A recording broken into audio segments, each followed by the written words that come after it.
Hello, welcome to Movers and Shakers. I'm the Public Information Officer for the City of Lansing, Kansas. My name's Diana Dodd, and with me today I have the Mayor of Lansing, Tony McNeill. Yes, you do. Thank you for coming. Sure. It's good to be here. So, you have been mayor for a few years. I Tell us have. a little something about yourself or a fun fact that people may not know. Fun fact that people may not know. Well, I'm an avid baseball card collector, Oh, okay. which a lot of people probably don't know. My wife knows because they're down in the storage in the basement. Right. About 30,000 baseball cards. So, Really? 30,000? yeah, I'm still not collecting. I'm just kind of keeping those. But, yeah, so that's a fun fact. What's your favorite card? Or Oh, probably my Mickey Mantle card from probably 65. wow. I don't know much about, I know who Mickey Mantle is. I don't know Yes. much about baseball cards, but that sounds like that would be one that It's a people good really card. want to have. Yeah. The boys will be fighting over that, Okay. when I leave it. Yeah. Wow. So how do you keep your cards? Like, are they in 'Cause books? they're stored in or- sleeves, like boxes. Okay. Like by sets. Okay. And then if they're real expensive cards, and they get, put in the plastic Right. containers. Yeah. So, I mean, individuals in plastic sleeves are, Okay. yeah. So do you go down there and flip through them, look at them from time to time? Every once in a while, I get the box out that has all the plastic ones and look at them. Yeah. Check their value just for fun. But Right. yeah, Right. I'm never selling them. I'm just keeping them. Yeah. Right. Well, that's the point of collecting them, right? That's yeah. right. Yeah. Yeah. Well, that's pretty cool. Yeah. I guess maybe this is a trick question, but favorite baseball team? Or the Royals. Yeah. Okay. Yeah. All right. Definitely. Got it. All right.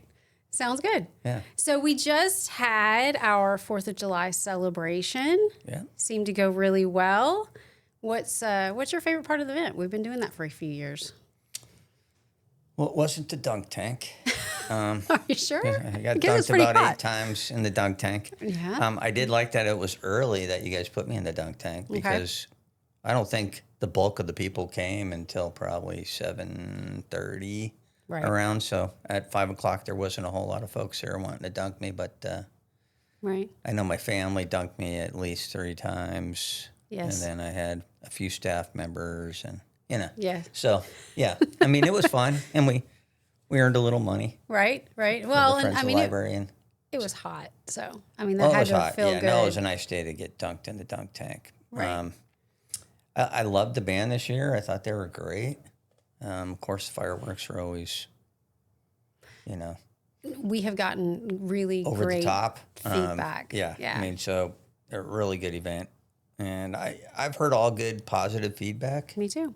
I've had a couple negative feedbacks on the handicap stuff, but I mean, there's some things that we can improve. Right. The school itself and the architecture of the school was never designed for Lansing City's fireworks. Right. Event. So there's a couple things for the handicap that we need to work out.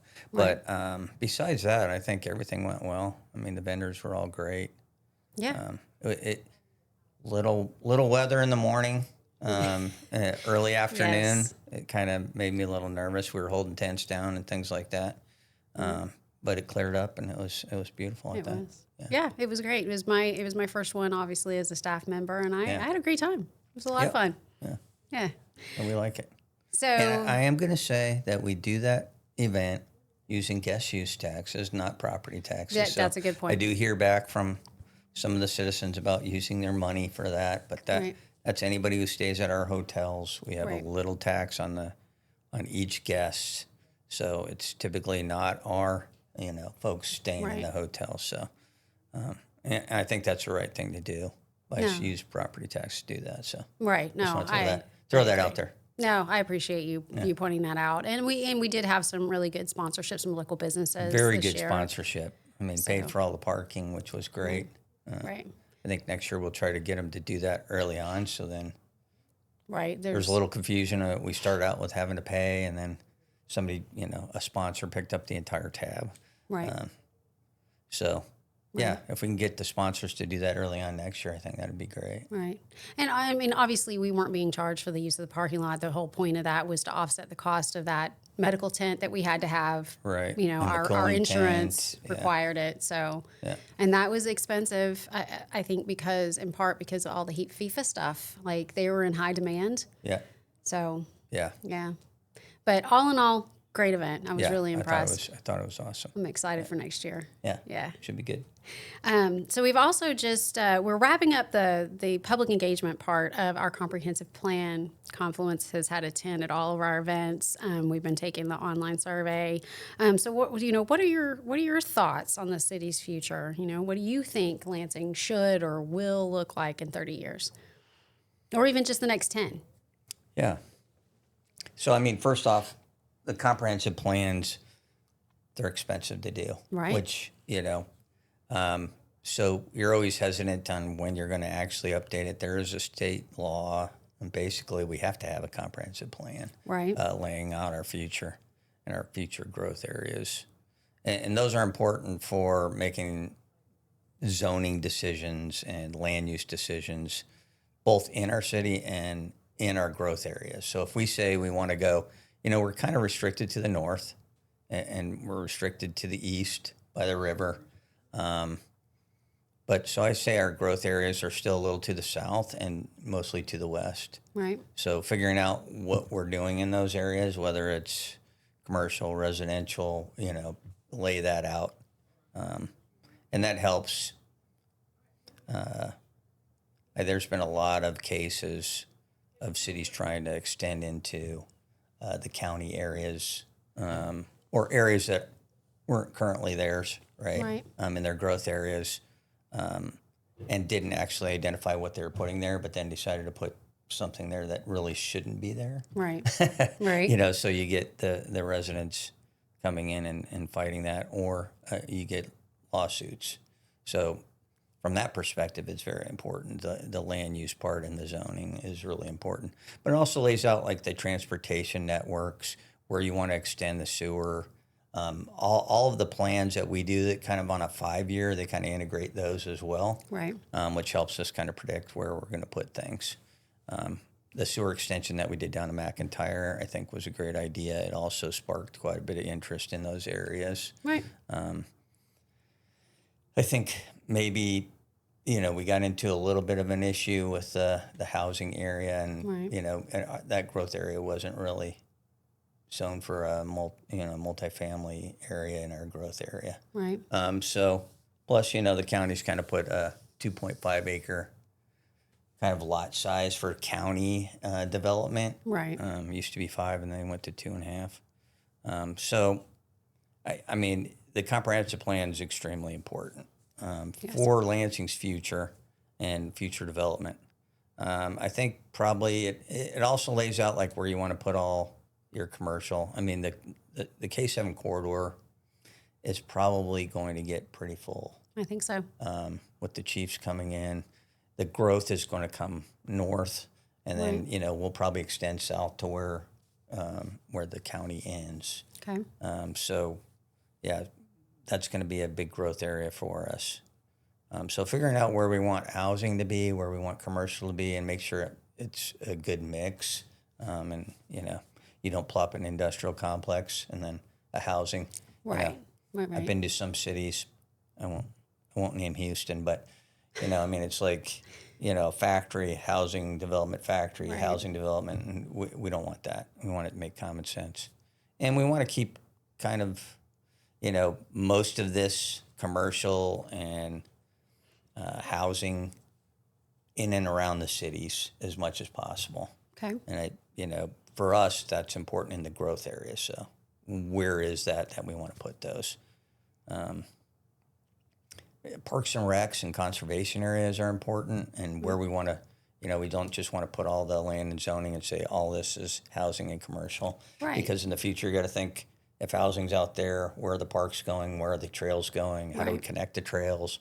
All those things are extremely important for the comprehensive plan. I think this comprehensive plan, I've been part of 2 and a couple updates to those. since I've been in local government. I think this one is getting a lot more public input, which I think is very important. I know Confluence is doing a good job getting out there to our events, getting more people to participate. Right. I know our survey, which we started out, not a lot of input. Right. And then got the word out. And, based on what they told me, or at least reported to me, was that it was significantly higher than some of the ones they've done in the past. So we're getting good input. I mean, I think that's important. We are. Listening to the citizens and where they think some of this stuff should go.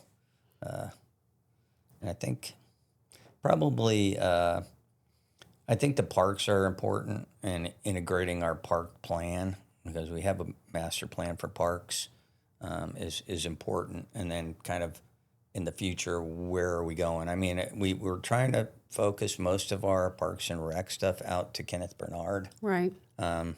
Unfortunately, that's a ways out right now. I mean, hopefully, as time rolls on, we'll have more housing developments out there, so it's kind of just close to the middle of the city, or at least on the edge of the city instead of in the county. And the discussion around pedestrian trails and ways of navigating the city other than by car has been part of that discussion and part of that survey. And when you look at the exhibits that are up in the library, you can see that people have been interacting with those, and when it comes to the pedestrian trails, that has been a big draw. Like, that's something that they have really been commenting on. Because we're missing trails right now. We have like open land, right? Where the Ryan property is on 4H, and just across, which is still county property, right? On the west side. So a lot of that comes with development, and we put it on the developer. Like, if you're going to build a housing area here, you're going to put a 8-foot sidewalk that connects our trail system all the way down. We are talking about how do we fund a sidewalk all the way from 4H to the high school. Right. And I know that the city has put in a grant for that, to pay for a large chunk of that. Yeah, I mean, because, it's going to cost in the millions of dollars to do that. Yeah. And we're already strained with the citizens are already tax burdened. Right. I mean, as it is. So we're not probably going to raise taxes just so we can build the sidewalk. So, looking at ways to fund that. Right. Outside of property taxes. Right. With grants and maybe some sales tax. And probably town center. Town center we bought in, I think, 22 from the developer. And, nothing was happening there for 10 years. But when the city bought it, we now have the capability to develop that area. Right. And I think some of the area that's not yet developed in that area, the comprehensive plan will help us with that as well, especially when you get feedback from the citizens on what they want to see. Right.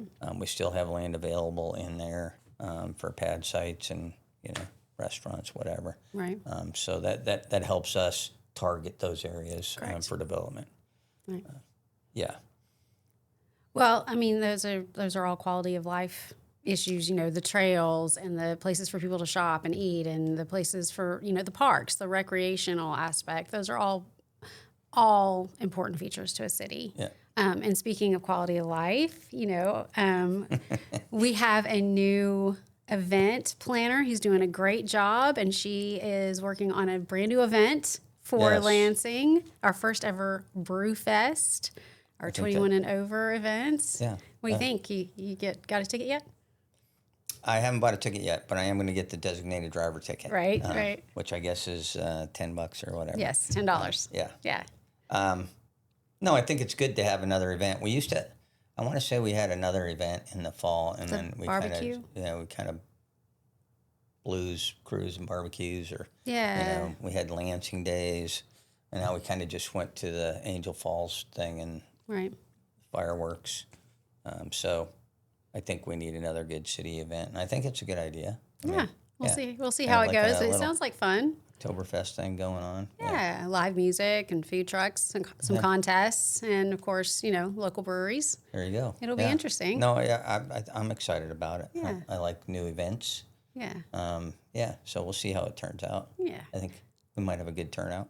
And speaking of, kind of changes, you mentioned Angel Falls, which was where Fall Fest is typically held, but this year we're having to move it to Kenneth Bernard because St. Francis de Sales has some renovations going and we can't use their parking lot. Right. So, yeah, we'll have a little bit of a different setup for Fall Fest this year as well. Yeah. Yeah. No, I love Kenneth Bernard Park. I mean, I think it's beautiful. I know it's a little ways out, which, I kind of like to keep things in the center when you're talking about doing something in the city. But, right.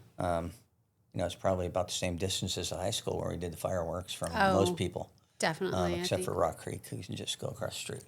Granted. But by majority, yeah. So I'm looking forward to it out there. Yeah, me It'll too. be nice, yeah. And I mean, we've done a lot of improvements out there. So if folks haven't been out there, they should go out there. Well, yeah, we have there's the Arboretum, and they have beautiful ball fields. There's a great playground. New ball fields. You can fish. The pond's gorgeous. Yeah. Yeah. Do the fishing derby out there. Yeah. Which is another event I've failed to mention. But that was a lot of fun too. It was fun watching the kids. Yeah. Yeah.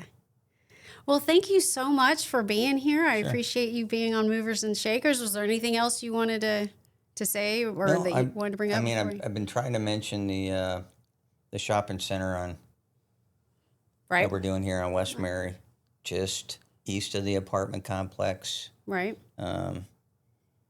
75,000 square foot shopping centers going in there.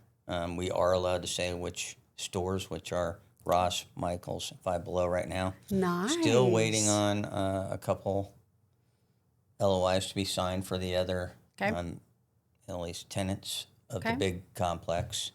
And then there will be pad sites around that for restaurants and things like that. So I'm looking forward to those guys breaking ground on that. That'll be an exciting we're hoping development. sometime this year they're going to start moving dirt.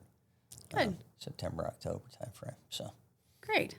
We'll have to keep an eye on that. yeah, I want to get the word out as much as possible on that. Yeah. For sure. Yeah.